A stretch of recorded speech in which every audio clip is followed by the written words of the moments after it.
प्यारे दोस्तों, आज हम लोग इस वीडियो में उत्तर प्रदेश उच्चतर शिक्षा सेवा आयोग द्वारा 2014 में विज्ञापन संख्या 46 के अंतर्गत आयोजित असिस्टेंट प्रोफेसर भूगोल विषय का हल प्रश्न पत्र देखेंगे। इसमें हम लोग सीरीज बी को देखने जा रहे हैं। सबसे पहले हम लोग पार्ट फर्स्ट को देखते हैं। इसमें कुल 30 प्रश्न होते हैं, जीके जीएस टाइप के होते हैं। इसमें पहला प्रश्न है, एक्सेल का प्रयोग होता है। इसका आंसर सी सही है। प्रदत्त विश्लेषण के लिए, डाटा एनालिसिस के लिए होता है।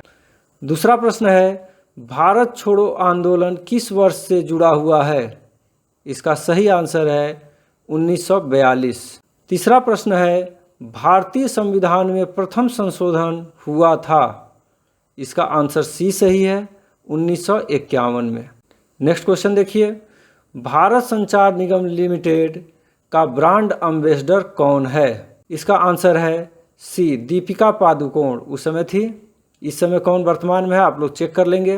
पांचवा प्रश्न है, पेडागोगी किससे जुड़ा हुआ है? इसका आंसर डी सही है, पठन पाठन से। छठवां प्रश्न है, आईसीटी में सी का अर्थ है। तो आईसीटी का फुल फॉर्म होता है इंफॉर्मेशन एंड कम्युनिकेशन टेक्नोलॉजी, यानी सी का अर्थ है कम्युनिकेशन, संचार, यानी ऑप्शन सी सही है इसका।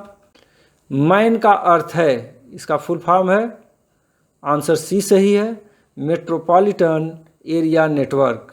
नेक्स्ट क्वेश्चन, भारत में कौन सा राज्य सबसे अधिक कॉफ़ी का उत्पादन करता है? बहुत सामान्य प्रश्न है, भूगोल वालों के लिए बहुत कठिन नहीं है। इसका ऑप्शन ए सही है, कर्नाटक। वर्तमान में भी कर्नाटक ही प्रथम स्थान पे है।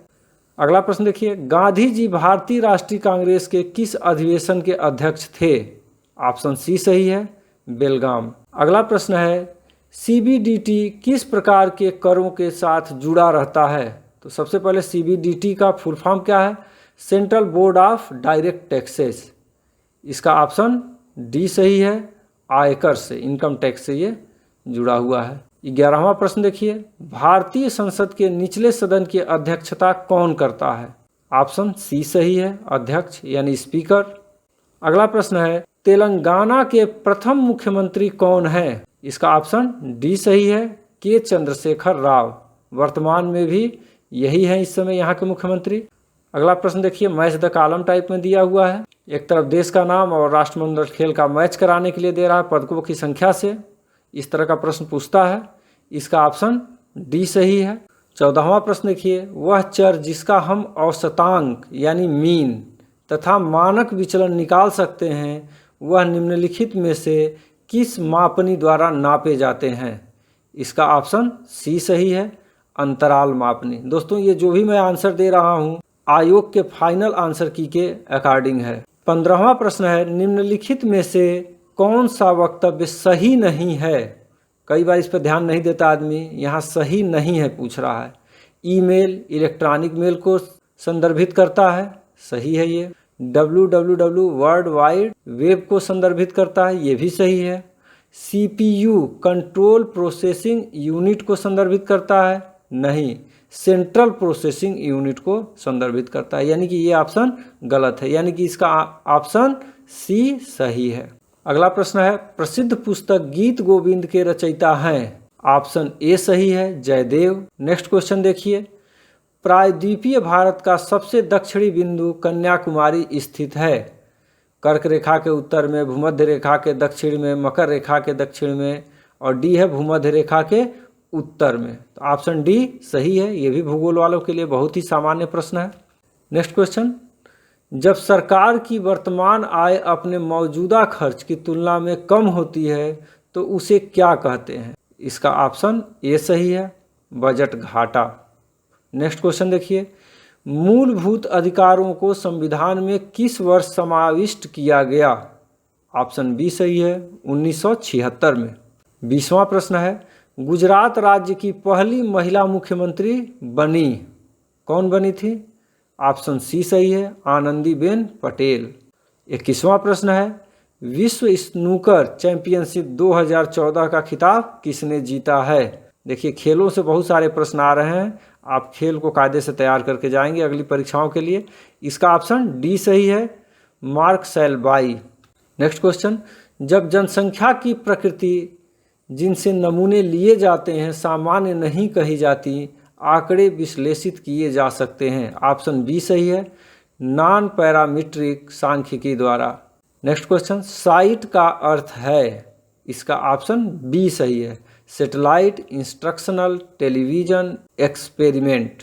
24वां प्रश्न देखिए, निम्नलिखित में से किस प्रकार के प्राकृतिक खतरों से मनुष्य को नुकसान पहुंचने की सबसे अधिक संभावना होती है? इसका ऑप्शन डी सही है, अकाल और बाढ़। 25वां प्रश्न है, निम्नलिखित में से कौन सा भारत में ग्रामीण बहिर्प्रवास का महत्वपूर्ण कारक है? ऑप्शन ए सही है, बेरोजगारी। 26वां प्रश्न है, निम्नलिखित में से कौन सी संवैधानिक संस्था नहीं है? ऑप्शन डी सही है, योजना आयोग। देखिए नीति आयोग अब बना दिया गया इसको। अगला प्रश्न देखिए, कान्हा राष्ट्रीय पार्क प्रसिद्ध है किसके लिए? ऑप्शन ए सही है, शेरों के लिए। नेक्स्ट क्वेश्चन है, इंदिरा गांधी राष्ट्रीय मुक्त विश्वविद्यालय किस वर्ष में स्थापित हुआ? ये यूजीसी नेट में भी प्रश्न आ चुका है, इसका ऑप्शन बी सही है, 1985 में। नेक्स्ट क्वेश्चन देखिए, परिकल्पना का तात्पर्य है, इसका ऑप्शन बी सही है, संभावित उत्तर। जो हाइपोथेसिस होता है वो संभावित उत्तर होता है, जिसको बाद में हम प्रूफ करते हैं कि जो हमारा हाइपोथेसिस था वो पॉजिटिव रहा या निगेटिव रहा, सिद्ध हुआ या नहीं हुआ। जीके जीएस पोर्शन का लास्ट क्वेश्चन है, भारत में लिंग भेद अनुपात है? इसका ऑप्शन बी सही है, पुरुष ज़्यादा है महिला के सापेक्ष। ठीक है, अब हम लोग पार्ट सेकेंड भूगोल वाला पोर्शन देखते हैं। निम्नलिखित में से कौन सी एक जेट स्ट्रीम की विशेषता नहीं है? इसको क्रम से आप लोग देखिए। ये हवाएं ऊपरी क्षोभ मंडल में पश्चिम से पूर्व की ओर सकरी पट्टी में प्रवाहित होती हैं, सही है ये बिल्कुल। बी, जेट स्ट्रीम का संचार केवल उत्तरी गोलार्ध में ही होता है, नहीं दक्षिणी गोलार्ध में भी होता है, यानी कि यही गलत है, यानी यही ऑप्शन बी सही है। बाकी सी और डी भी जेट स्ट्रीम के संदर्भ में सही कथन है। आगे देखिए, एक कथन दिया है और एक कारण दिया है। विषुवतीय क्षेत्र वर्ष भर वर्षा प्राप्त करते हैं, इसका कारण है विषुवतीय क्षेत्र में उच्च आर्द्रता एवं उच्च तापमान संवहनी वर्षा उत्पन्न करते हैं, और संवहनी वर्षा के कारण ही क्या होता है, विषुवतरेखीय क्षेत्र में वर्ष भर वर्षा प्राप्त करते हैं। यानी कि ए और आर दोनों सही हैं और आर ए की सही व्याख्या, यानी ऑप्शन डी सही है। अगला प्रश्न देखिए, निम्नलिखित में से कौन सी वायु राशियों की उत्पत्ति के लिए एक आदर्श दशा नहीं है? ए है समान तापमान सहित एक विस्तृत समान पृथ्वी का धरातल, बिल्कुल सही है। बी है वायु का अभिसरण होना चाहिए, कन्वर्जेंस की बात कर रहा है, तो ये ऑप्शन गलत है। बाकी ये सी और डी भी वायु राशियों के संदर्भ में सही कथन है, यानी कि ऑप्शन बी सही है। निम्नलिखित में से किस प्रदेश में भूमध्य सागरीय जलवायु की विशेषताएं नहीं मिलती हैं? दक्षिण पश्चिम संयुक्त राज्य अमेरिका, कैलिफोर्निया में आप जानते ही हैं पाया जाता है। दक्षिण पश्चिमी ऑस्ट्रेलिया, पर्थ वाला एरिया पाया जाता है वहाँ भी। उत्तर पश्चिम यूरोप, यहाँ नहीं पाया जाता, यानी कि ऑप्शन सी सही होगा। 35वां प्रश्न देखिए, यदि एक मानचित्र का प्रदर्शक भिन्न 1:300 है, जिसे 3 गुना छोटा किया जाए तो छोटे किए गए मानचित्र का प्रदर्शक भिन्न क्या होगा? इसको ध्यान से समझ लीजिए आप लोग।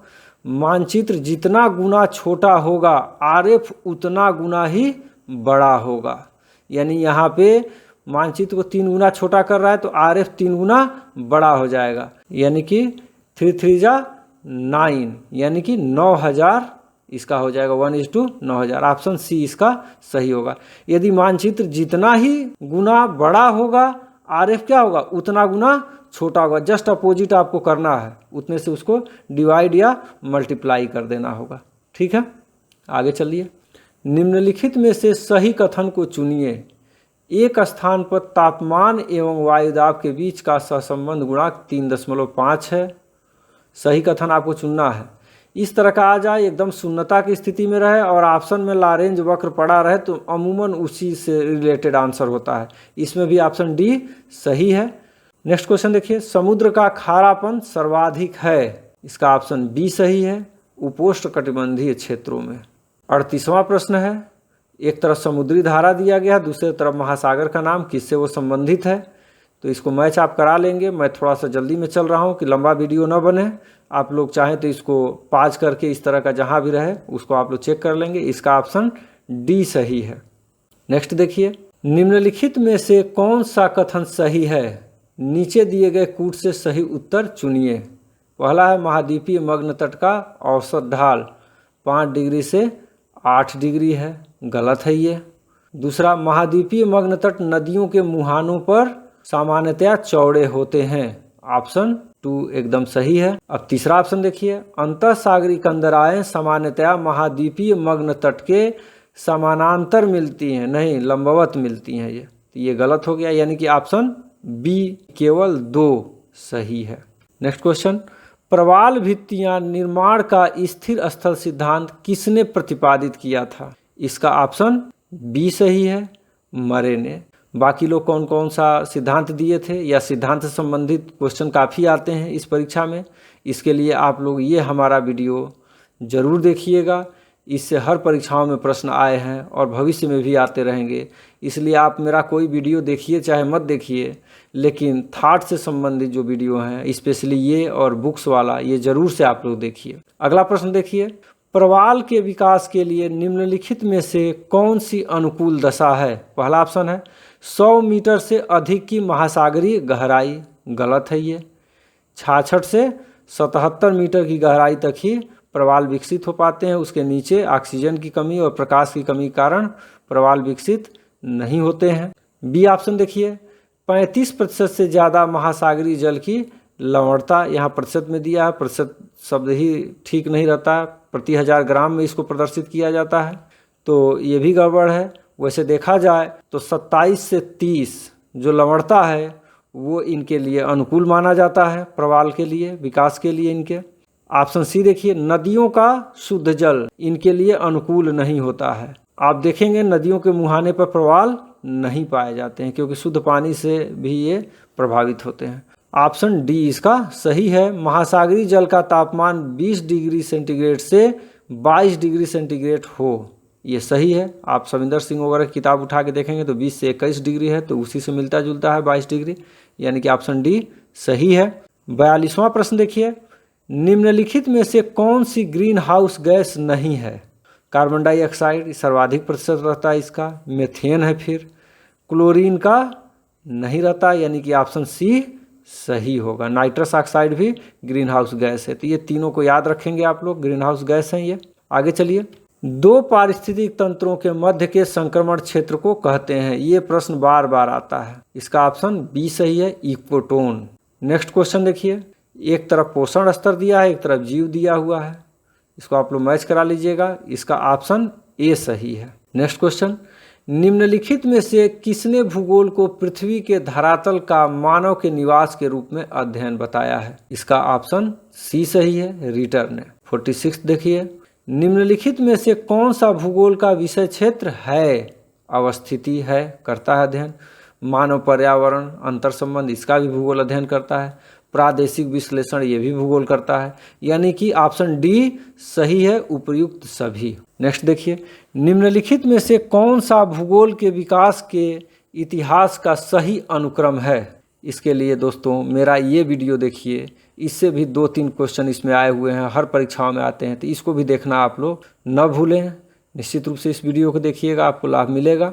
इसका ऑप्शन डी सही है, यूनान, रोमन, अंधयुग, अरब। फार्मूले के माध्यम से मैंने अपने वीडियो में बताया है, आप जरूर से देखिएगा दोस्तों। नेक्स्ट क्वेश्चन है, एक तरफ स्कूल और दूसरी तरफ विद्वानों का नाम दिया हुआ है, तो इसको भी आप मैच करा लेंगे।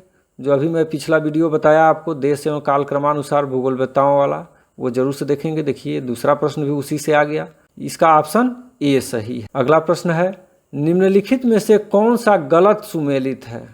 तो इसमें ऑप्शन बी ये गलत सुमेलित है। इसके लिए मेरा ये पुस्तकों पे बनाया गया वीडियो अवश्य देखें। मैंने थर्ड पर 4 से 5 वीडियो पार्ट में बनाया है, उसको आप ज़रूर से देखिएगा। उस 4 और 5 से कम आपको 10 क्वेश्चन तो निश्चित मिलेंगे। नेक्स्ट क्वेश्चन देखिए, निम्नलिखित में से कौन आचरण परक भूगोल से संबंधित नहीं है? यानी कि बिहेवियरल जियोग्राफी की बात कर रहा है। तो इसमें ऑप्शन डी सही होगा, ईफू तुआन। ठीक है, तो ये आप देखेंगे मेरा सिद्धांत वाला वीडियो, उसमें ये मिल जाएगा आपको। प्रत्यक्षवाद की मुख्य अवधारणा है अनुभववाद, नियमों एवं सिद्धांतों का निर्माण, ये दोनों हैं, इसलिए ऑप्शन सी सही होगा। एक तरफ मानचित्र विधि और दूसरे तरफ मानचित्र दिया गया है इस प्रश्न में। तो सम्मान रेखा, इससे किसको दिखाते हैं? तो इसे दिखाते हैं हम लोग तापमान का वितरण। वर्णमात्री यानी कोरोप्लिथ मेथड से क्या दिखाते हैं? तो इसका ऑप्शन डी यानी कि जनसंख्या घनत्व दिखाते हैं। फिर तीसरा रंगत या कोरोक्रोमैटिक, इससे किसका प्रदर्शन करते हैं हम? तो इसका होगा भूमि उपयोग। और वर्ण प्रतीकी यानी कि कोरोस्कीमेटिक, इससे हम लोग खनिजों का वितरण दर्शाते हैं। इस तरह से ऑप्शन ए सही होगा दोस्तों, इसको जरूर से याद कर लीजिएगा, कई बार परीक्षाओं में आया है ये। मिश्रित पिरामिड है, कंपाउंड पिरामिड की बात कर रहा है, तो इसमें ऑप्शन बी सही है, एक वीमी आरेख। नेक्स्ट क्वेश्चन देखिए, निम्नलिखित कथनों को पढ़िए एवं नीचे दिए गए कूट से सही उत्तर चुनिए। तो इसमें ऑप्शन ए सही है, केवल 1 एवं 2। प्रकीर्ण बस्तियां मिलती हैं, इसका ऑप्शन ए सही है, मध्यवर्ती ऑस्ट्रेलिया में। अगला है, निम्नलिखित में से कौन सा ग्रामीण अधिवासों का कार्य है? वानिकी और खनन, ठीक है ये भी। दुग्ध व्यवसाय, ये भी ग्रामीण है। मछली पालन, ये भी ग्रामीण है, यानी कि ऑप्शन डी सही है, उपर्युक्त सभी। जलोढ़ मैदानों में निम्नलिखित में से अधिवासों का कौन सा प्रतिरूप मिलता है? इसका ऑप्शन सी सही है, आयताकार प्रतिरूप। एक तरफ नगर दिया गया है इस प्रश्न में और कार्य का प्रकार दिया गया है, इसको मैच कराएंगे तो इसका ऑप्शन बी सही है। आप चाहें दोस्तों तो 5 करके इसको आप मैच करा लीजिएगा। मैं आगे बढ़ता हूँ। निम्नलिखित में से कौन सा सुमेलित नहीं है? इसका ऑप्शन बी सही है, मेगालोपॉलिस। इसको भी हमारा वीडियो आप देखेंगे सिद्धांत वाला, तो उसमें ये आपको स्पष्ट रूप से मिल जाएगा। नेक्स्ट है, निम्नलिखित विद्युत चुंबकीय तरंगों में किसकी तरंग दैर्घ्य सर्वाधिक है? इसका ऑप्शन सी सही है, रेडियो तरंगे। इसको थोड़ा सा डिटेल में देखना हो तो यहाँ से समझ लीजिए। आपको लेफ्ट में ये दिखाया गया है कि जैसे जैसे गामा रेस से ऊपर की तरफ जा रहे हैं, वेवलेंथ बढ़ता जा रहा है, और सबसे लास्ट में सबसे ज़्यादा वेवलेंथ किसका है? रेडियो वेव्स का। उसी तरह से फ्रीक्वेंसी का, जिसका वेवलेंथ ज़्यादा है उसका सबसे कम फ्रीक्वेंसी होती है, और जिसका वेवलेंथ सबसे कम होता है उसकी फ्रीक्वेंसी सबसे ज़्यादा होती है। देखिए इसमें रेडियो वेव्स की फ्रीक्वेंसी सबसे कम है और गामा रेज की फ्रीक्वेंसी सबसे ज़्यादा है। तो इस तरह से इसको भी आप लोग देख लीजिएगा। आगे देखिए, कोटि आकार नियम के अनुसार यदि 5वीं कोटि के शहर की जनसंख्या 15 लाख हो तो सबसे बड़े शहर की जनसंख्या क्या होगी? अब देखिए, किसी कोटि की संख्या दे दी हो और उससे ऊपर की पूछी जाए, या सबसे बड़े यानी प्राइमेट सिटी की पूछा जा रहा है, तो आप 5वें पे है तो 5 से इसको क्या करेंगे? आप मल्टीप्लाई कर देंगे। या प्राइमेट सिटी का दिया गया हो और 6वें का पूछा जाए तो आप 6 से उसको डिवाइड कर देंगे तो 6वें का मिल जाएगा।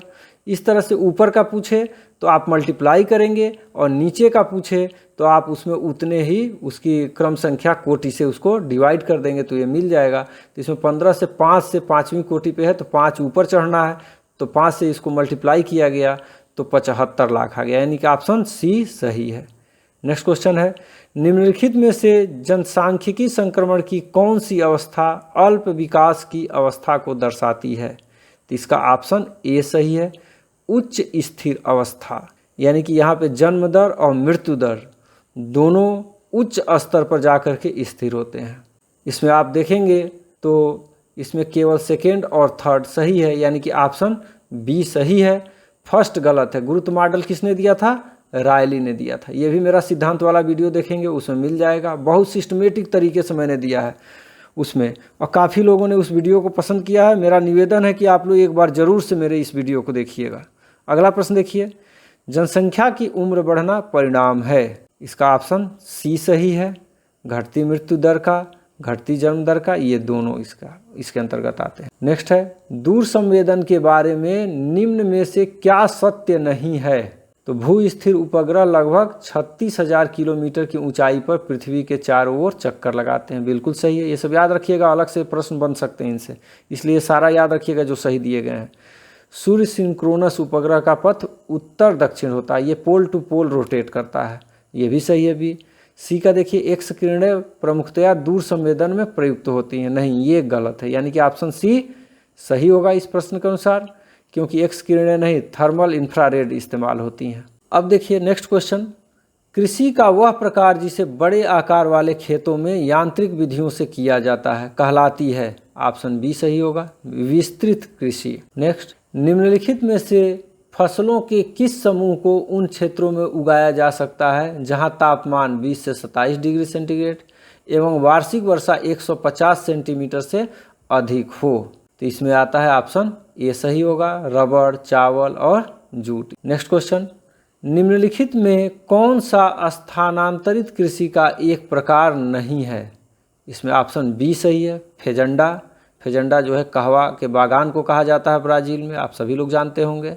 नेक्स्ट, एक अभिकरण दिया है, दूसरा कारण दिया हुआ है। इसमें संरक्षण का अर्थ प्राकृतिक संसाधनों की सुरक्षा एवं अनुपयोग है, ऐसा नहीं है भाई, उपयोग करते रहना है। अब कारण देख लेते हैं। संरक्षण संसाधनों की मनुष्य के लिए सर्वाधिक संभव लंबी समय अवधि के लिए निरंतर आपूर्ति को सुनिश्चित करता है, बिल्कुल सही है, यानी कि आप इसका अभिकरण ए गलत है और आर सही है, यानी कि ऑप्शन बी सही है। नेक्स्ट देखिए, एक तरफ लेखक दिया है, दूसरी तरफ सिद्धांत दिया है, इसको आप मैच कराएंगे तो इसका आंसर है ऑप्शन ए। नेक्स्ट देखिए, अग्रणी पेट्रोलियम उत्पादक देशों का सही अवरोही क्रम है। ये हर साल बदलता रहता है, रिसेंट का भी आप लोग देख के जाइएगा। उस समय इसका ऑप्शन डी सही था, सऊदी अरब, यूएसए, रूस और ईरान क्रमशः थे ये। नेक्स्ट है, विश्व में अग्रणी चांदी उत्पादक देश है। ऑप्शन बी सही है, मैक्सिको। वर्तमान में भी मैक्सिको ही चांदी का सर्वाधिक उत्पादन करने वाला देश है। नेक्स्ट देखिए, निम्नलिखित परिवहन के प्रकारों में किसकी टर्मिनल लागत न्यूनतम है? टर्मिनल लागत का मतलब होता है माल लोड करने और उतारने में जो कास्ट आता है, तो इसका ऑप्शन ए सही है, सड़क परिवहन। निम्नलिखित में से ओपेक सदस्यों का कौन सा समूह सही है? इसमें ऑप्शन बी सही है, यूएई, अल्जीरिया, लीबिया और इराक। नेक्स्ट है, निम्नलिखित में से किसमें मैकिंडर ने हृदय स्थल का सिद्धांत प्रतिपादित किया? ये भी मेरे वीडियो में मिल जाएगा ये। इसका ऑप्शन बी सही है, the geographical pivot of history. Next, निम्नलिखित में से कौन सा सामाजिक कल्याण का सूचक नहीं माना जाता है? तो इसमें ऑप्शन बी सही है, अपराध को। निम्नलिखित में से कौन सी सर्वाधिक बोली जाने वाली भाषा है? बहुत सामान्य प्रश्न है।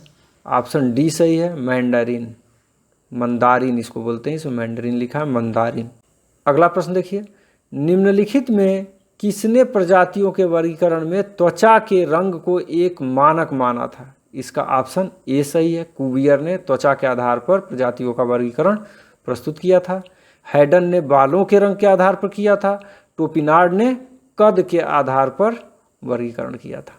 आगे चलते हैं, किसे मिलता है क्या, कहाँ एवं कैसे, यह आधारभूत बिंदु है। इसको याद रखिएगा, बार बार परीक्षाओं में आता रहता है। ऑप्शन बी सही है, कल्याणकारी भूगोल का। एक तरफ देखिए इसमें जनजाति दिया गया है, दूसरा तरफ किस क्षेत्र से संबंधित है, ये मैच कराना है, तो इसका ऑप्शन ए सही है। निम्नलिखित में से कौन सी जनजाति पशुचारण से संबंधित है? इसका ऑप्शन ए सही है, मसाई पशुचारण से संबंधित है। नेक्स्ट देखिए, निम्नलिखित में से कौन सी एक अपकिरण की सापेक्ष माप है? रिलेटिव नेचर ऑफ डिस्पर्सन की बात कर रहा है। इसका ऑप्शन सी सही है, विचरण गुणांक, कोफिशिएंट ऑफ वेरिएशन। क्षेत्रीय विस्तार की दृष्टि से निम्नलिखित में से कौन सबसे छोटा है? इसका ऑप्शन डी सही है, सांस्कृतिक हार्थ। अगला प्रश्न है, निम्नलिखित में से किस प्रजाति ने कांस्य संस्कृति का सूत्रपात किया एवं सिंधु घाटी सभ्यता को विकसित किया? ऑप्शन सी सही है, भूमध्य सागरीय। निम्नलिखित में से आग्नेय चट्टानों के बारे में कौन से कथन सही हैं? नीचे दिए गए कूट से सही उत्तर आपको चुनना है। तो इसमें ऑप्शन ए सही है, केवल एक सही है। आग्नेय चट्टानों का निर्माण पिघले हुए मैग्मा के ठंडा होने, जमने एवं रवा बनने की प्रक्रिया के फलस्वरूप हुआ है, ये सही है।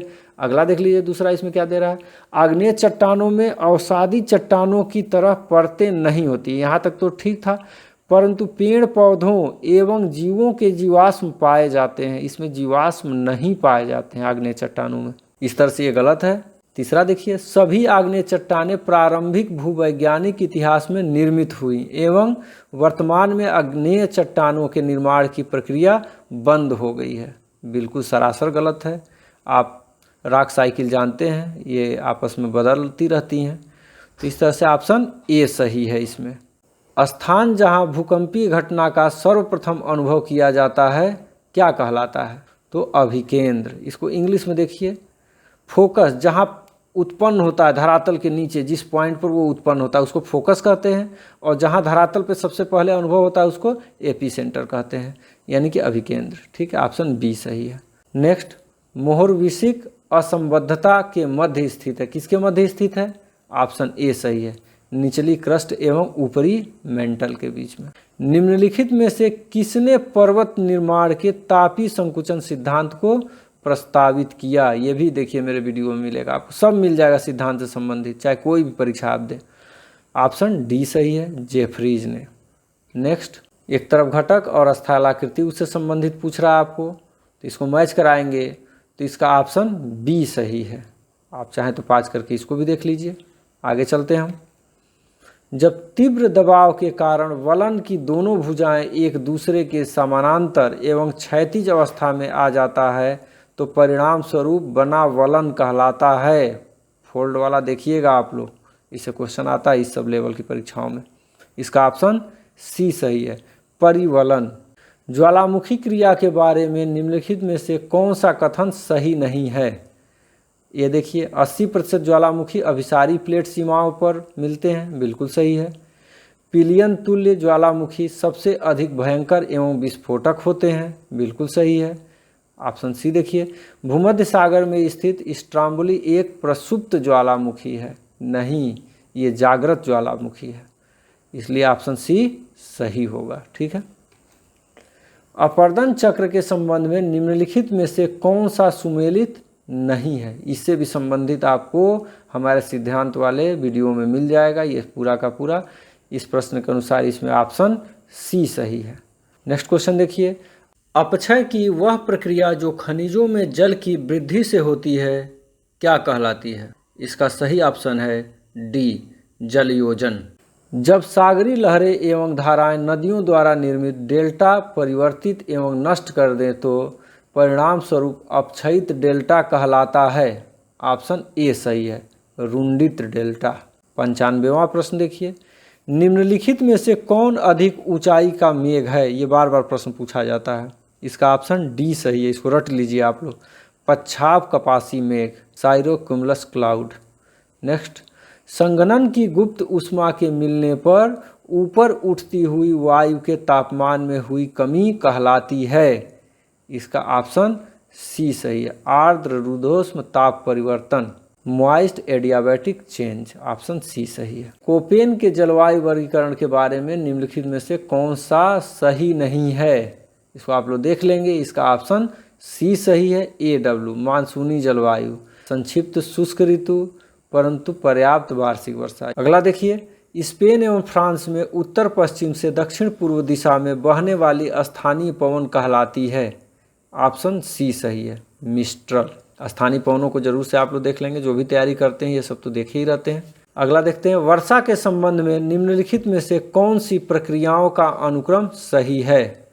इसका ऑप्शन बी सही है। सबसे पहले असंतृप्त वायु होती है, जब ऊपर उठती है वो शांक बिंदु तक पहुंचती है, फिर उसमें संघनन प्रारंभ होता है, संघनन के बाद वर्षण बारिश होना शुरू हो जाता है। ऑप्शन बी सही है। अंतिम प्रश्न है, एक तरफ चक्रवात का प्रकार दिया है, दूसरे तरफ किस क्षेत्र से संबंधित है ये पूछ रहा है, तो इसका ऑप्शन ए सही है। टाइफून कहाँ पे होता है? चीन में होता है। बेंगियो कहाँ पे बोलते हैं? आप इसका सी फिलीपींस है। हरिकेन USA में बोलते हैं, और विली विलीज ऑस्ट्रेलिया में बोलते हैं। इस तरह से ऑप्शन ए सही है।